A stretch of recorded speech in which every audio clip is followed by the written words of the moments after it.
早晨啊，大家好啊，我係 Jason 啊。咁我咧今日咧就快閃嚟咗呢個融創。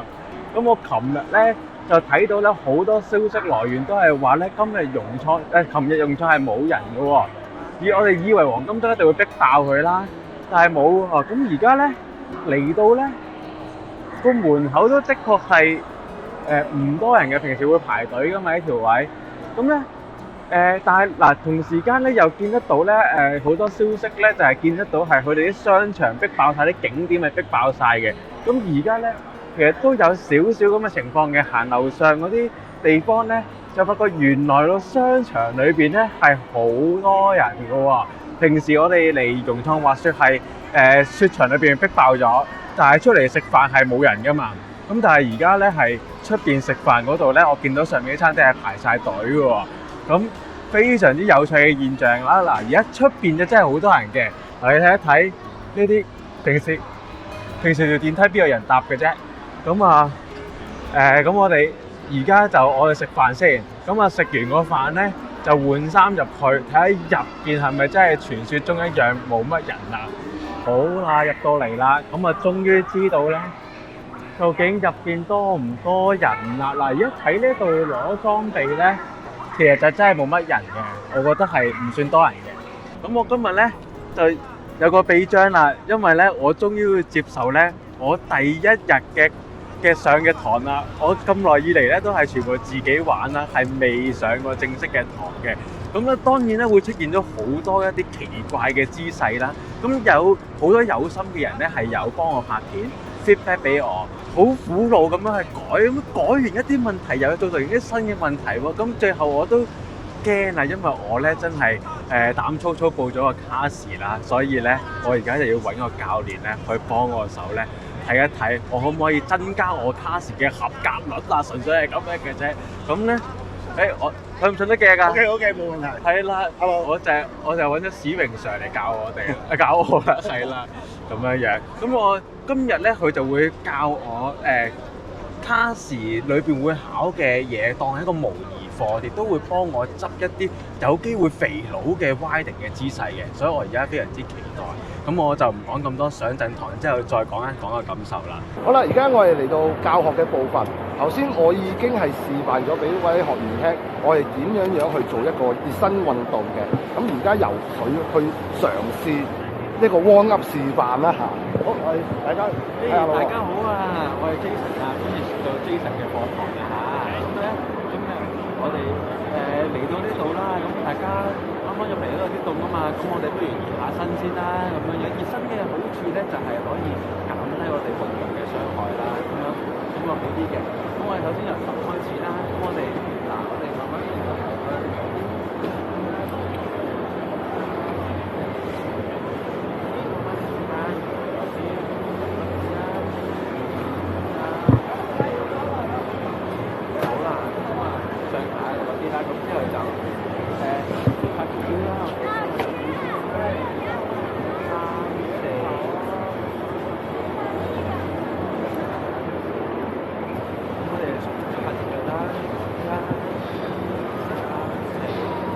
試下同小朋友講嘅話，會係點樣講啊？嗱，小朋友係做下熱身運動啦。嗱，首先我哋拍手掌，1、2、3、4、5。OK，咁我哋而家試下跑兩步先。1、2、3、4。好啦，咁樣。OK，大家有冇準備咧？好啦，呢一度咧，我會俾一個建議你咯。你嘅聲音嘅音量啊比較細啊。比較細。係啦，如果可以因為呢個比較空曠啦，可能有嘈雜聲，同埋你要顧及你可能唔係面對一個學生咧，可能面對4、5個學生。你講嘢嗰方面，你個音量可以提翻高少少。係啦，唔好太陰之細氣。因為我哋考卡時嘅時候，我哋係冇對講機嘅。如果有對講機嘅，你可以用對講機去同佢溝通啦。咁你個聲線細啲咧都冇所謂。但係如果喺一個現場嘅環境有好多唔同嘅聲音啊，有周邊嘅人喺度嘅時候，你聲音太細，人哋係聽唔到你講嘢嘅。所以盡量提翻高少少你嘅聲音咯。OK，咁咧頭先咧，我哋喺呢個單板嘅 BB 度咧就做咗啲練習啦，就其實就係呢啲機停嘅練習啦，原地360練習啦。咁我哋而家咧就會上去呢度咧去做一啲單腳推波嘅練習，亦都係我相信都會令到我做得更加穩，做得更加好嘅姿勢。仲有就係咧蹬滑嗰啲咧，對於做改善重心好有用啦，所以我嚟緊要自己都落咗堂都會繼續練習嘅。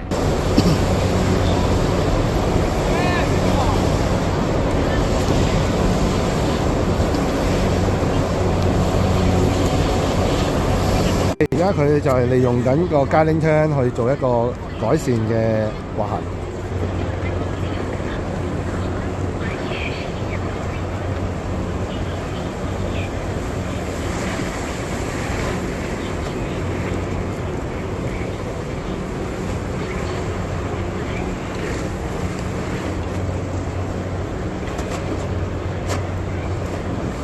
2/3、1/3，唔好太多，唔好伸出太多，係啦，2/3、1就 OK 噶啦。唔好挨後，淨係踩少少落去就 OK 啦。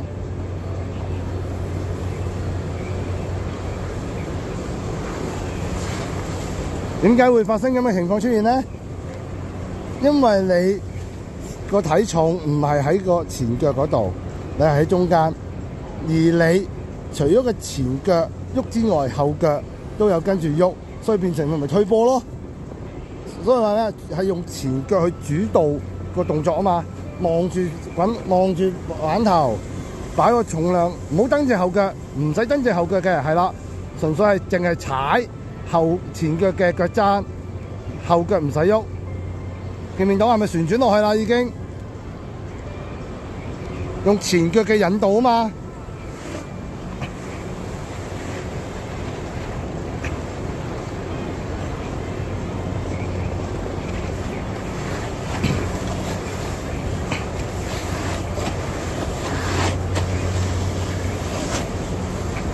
唔好挨後啊！個人唔好挨後啊！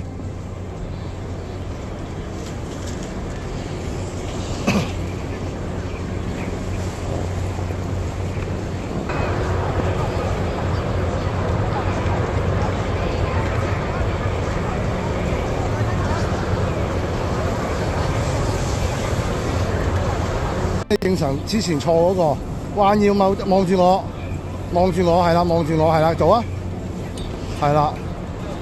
冇錯，好啊！做翻我頭先教你嗰個，係啦，冇錯，跪多啲膝頭哥，係啦，冇錯。OK。剛剛咧就喺小紅道咧就做咗一啲練習，就包括咗咧正反腳啦，要踎低啦，亦都包括咗呢個傳統最簡單即係唔淨係用踩腳嘅方式去完成一個 S turn， 即係踩油門嗰種方式去完成一個 S turn 啦，咁樣樣。咁就而家就會準備上雪道啦。咁啊，嗰個過程咧，其實做咗好多反腳嘅，因為我反腳比較弱啦，亦都盡量要我比較多問題嘅視線咧冇向板頭啦，咁啊，主要做嗰啲練習咧都要長期要記住執翻自己呢啲嘢咯。好，而家上雪道先，因為咧小紅都好多人啊。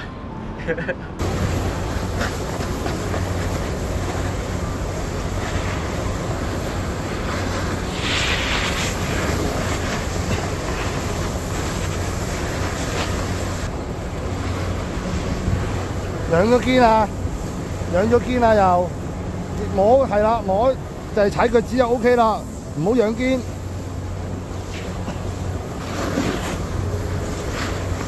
係啦，視線望足啲，係啦，冇錯。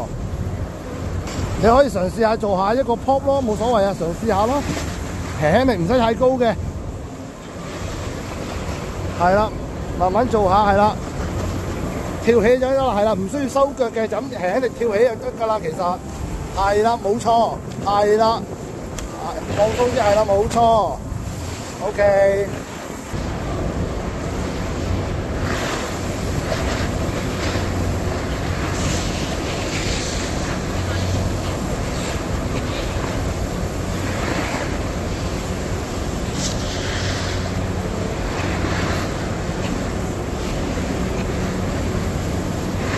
靜止360，好踩右腳，係啦冇錯。喺後邊有人啦嚇，踩，係啦冇錯。好啦，而家我哋會進入第2個階段啦，就係教學實踐。咁佢而家將會教學一個就係兒童嘅教學，前人嘅兩邊飄啊！咁我哋睇下佢表演成點咯喎。好，開始你嘅表演。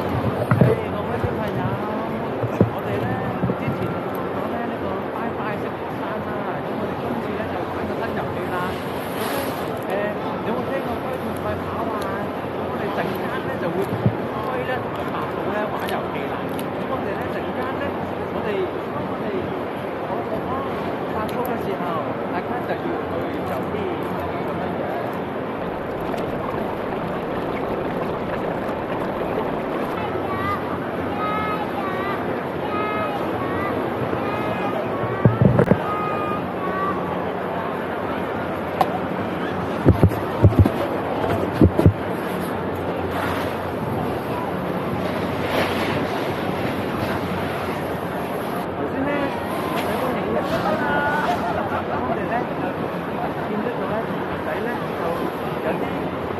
去咗白兔嗰邊喎，咁我哋咧頭先好烏龜㗎嘛，就要去烏龜嗰邊。咁我哋咧唔緊要嘅，咁我哋今次咧我哋就去白兔嗰邊啦。咁我哋咧記得去白兔嗰邊就捉住白兔嗰度喎。OK，覺得自己有啲甩漏。唔緊要嘅，因為始終永遠冇完人嘅，係有機會有甩漏嘅。咁頭先你好，我冇聽，因為我聽得唔係好清楚你講嘢啊。有啲細聲，我唔肯定你嗌我第2次出發嘅時候有冇嗌我去留意個速度。你第2次先記得咯，第1次唔緊要。同埋頭先你選擇停低嘅位置有啲危險。係啦，應該再去多少少。冇錯。喺個旗仔後邊有冇搞？唔係完全盡量靠邊，因為你係唔夠靠邊，都係相對有啲偏中嘅位置啊。個危險性當然啦，因為呢個練習區邊個位置都危險嘅，真係邊個位置都危險嘅。我哋盡量減低個危險，就係盡量靠邊。但係你頭先選擇俾我哋去停低嘅位置，相對都係一啲直到中間少少嘅位置。如果呢個場，呢個你需要改善一下。場地你冇得去控制，你只要控制你嘅學生學員，去安排佢一個合理、相對安全嘅地方。冇擔保100%嘅。O 唔 OK 啊 ？OK。係啦。咁咧就已經落咗堂啦。咁其實頭先咧就上到5點零鐘落咗堂啦。咁就都學咗非常之多嘢。咁好多謝阿小榮 Sir 啦。咁佢就安排咗一個精讀班俾我，因為咧我其實就從來就未跟過教練正式學嘅，尤其是亦都更加冇可能跟過卡士嘅教法去學過啦。咁我對於卡士本身咧，對於個滑行嗰個標準咧係唔了解嘅，直情係我睇書有講到，睇片見咗人點做，但係自己同埋卡士個標準爭幾遠咧，係唔知嘅。咁阿史榮 Sir 咧就其實就發現咗我本身有好多問題啦，係覺得應該可以肥佬嘅直情嚴重問題啦。咁就而今日嘅課堂咧就分咗2部分。第一部分咧就係佢會幫我去修正翻我本身有嘅問題嘅。咁第2部分咧亦都係符合到，因為卡士有好大部分係要教學方面嘅考試咧，所以亦都係俾機會我去做教學嘅。咁所以咧你聽一聽落去咧，其實已經係一件好複雜嘅事啦，因為淨係執滑行已經夠難啦，仲要俾半日嘅時間我去做埋呢一個教學嘅訓練喎。當初我聽落去嘅時候咧，都覺得成件事有乜可能做得晒啊咁樣樣。咁但係事實上真係好好。我喺練完呢個滑行嗰個能力嗰個部分咧，應該話錄翻我練完嗰度之後畫出嚟嘅表現咧，的確係可以將我本身有嘅問題咧減低咗，基本上唔會再係一個嚴重問題啦，亦都即係變咗輕微咁樣樣啦。咁當然啦，我需要更加多嘅理數去實習啦。而一個重點嘅就係我唔好實習嘅過程中就走翻啲壞習慣出嚟啦。呢個就係嗰個我而家面對緊嘅難題啦。咁之後咧但係如果我係可以真係透過練習，再將學咗嘅嘢記住喺身體裏邊嘅話咧，咁我嘅合格率就會大大提升啦。咁而且咧，教學嗰度咧嘅示範係非常之有用嘅。點解咧？因為我唔示範，我唔知道原來自己唔可以喺企鵝度自轉180嘅喎。我係會驚嘅喎，原來。咁點啊？咁都要做㗎。咁好彩，佢提供咗幾個方法俾我，而我發現咧，我原來自己跳起喺空中180咧，係我最穩嘅。好難想像我即係咪跳起嘅失事率咪仲高定係唔係嘅？原來我咁樣係最穩，所以咧好過冇。即係雖然有嘢做唔到，但係亦都揾到解決方法。咁所以令到咧嗰件事就唔會喺我考試嗰刻咧先至知道自己有呢個問題啦。所以我覺得係超級開心啦，超級值啦。咁就我亦都唔可以將呢個史榮上嘅付出化諸流水啦，亦都唔可以將我嗰啲學費化諸流水啦。所以咧，而家要繼續努力啦。咁今日咧唔食晚飯啦，佢哋就直情去玩，繼續努力練到去3門為止。好啦，而家咧嚟到呢個酒店啦，今次第一次住呢一間叫柏曼酒店嘅。咁有啲遠嘅，離開融創有啲遠啦，離開花都有啲遠嘅，但係因為嗰邊都賣晒啲房，所以就試下呢間。咁就而家咧就攞咗房啦。咁佢好似可能咧少香港人住呢一邊啊，所以佢都唔知道咧我哋個回鄉卡唔知點解拆唔到嗰個公安登記嗰度咯。咁就好似個暫時嚟講都唔錯啊！個 lift 都幾靚仔啊，係個 lobby 雖然靚，但係佢就打開晒道門，就有啲蚊飛咗入嚟咯。咁但係個 lobby 都靚嘅，而呢度個 lift 都靚嘅。咁我哋陣間就入埋間房睇一睇呢間好唔好住先，因為咧而家今晚咧就希聚就冇晒。上次我瞓到一間咧咩茉莉金鑰匙咧都賣晒，咁咧就而家咧，所以咧就試呢間嗱，咁咧就喺呢邊，咦，哇，走嗰啲幾靚喎，有 laundry 喎。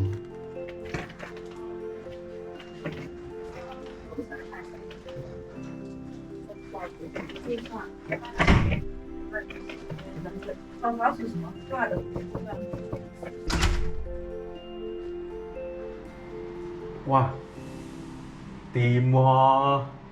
哇，就係要呢啲喎，有拖鞋添喎！哇！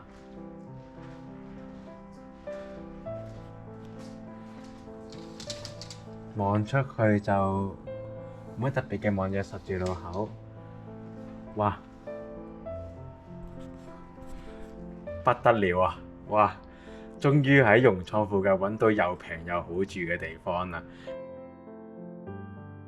早晨啊，各位，咁啦，今日嚟到第2日啦。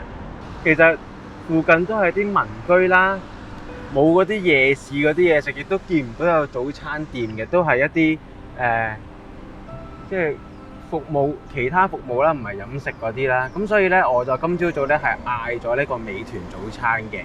咦，有車啦，咁上車先講啦。原來隔一條街咧行入嚟就有好多早餐店、嘢食嗰啲嘅咯喎。好啦，轉眼間就入咗嚟雪場啦，因為都唔使換衫，唔使食，直接喺酒店就着晒啲衫咧，上下滴滴就入場啦。今日嘅任務咧就係要鞏固翻琴日上堂學咗嘅嘢。咁咧，今日係5日黃金周最後一日啦，但係見得到咧，嗰個雪場咧其實都冇乜人喎，幾好喎。咁我而家咧就熱身下先啦，咁樣。咁我之後咧都有啲會繼續練翻琴日嘅嘢嘅。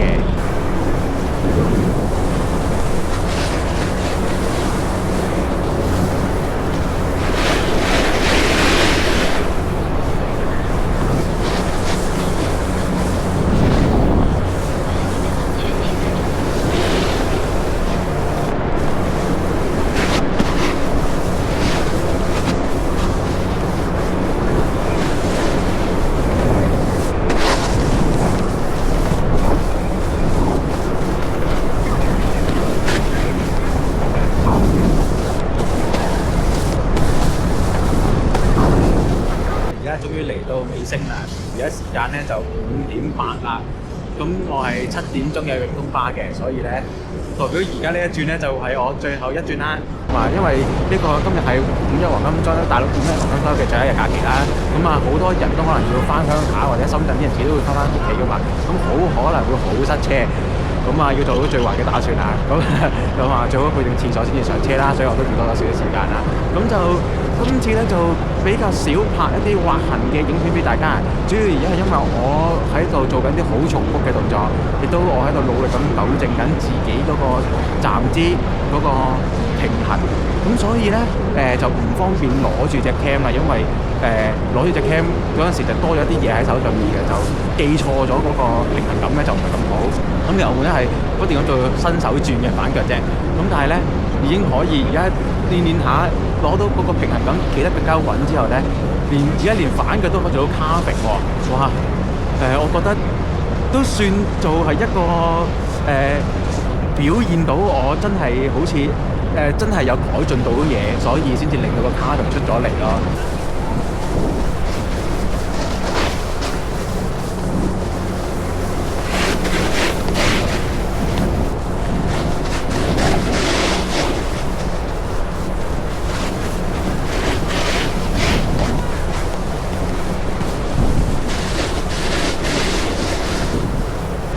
腳 carving 啊，最主要嘅收穫。咁當然啦，其實呢個係表面上招數嘅收穫啫，實質上嘅收穫當然就係我個站姿更加居中，亦都減少咗用咗唔同嘅錯誤嘅發力方法去令到快板轉向，用翻啲更加正確嘅方式去引導快板，咁令到我先至可以令到 carving 嘅時候冇多餘動作，嗰條線更加柔、更加直、更加靚。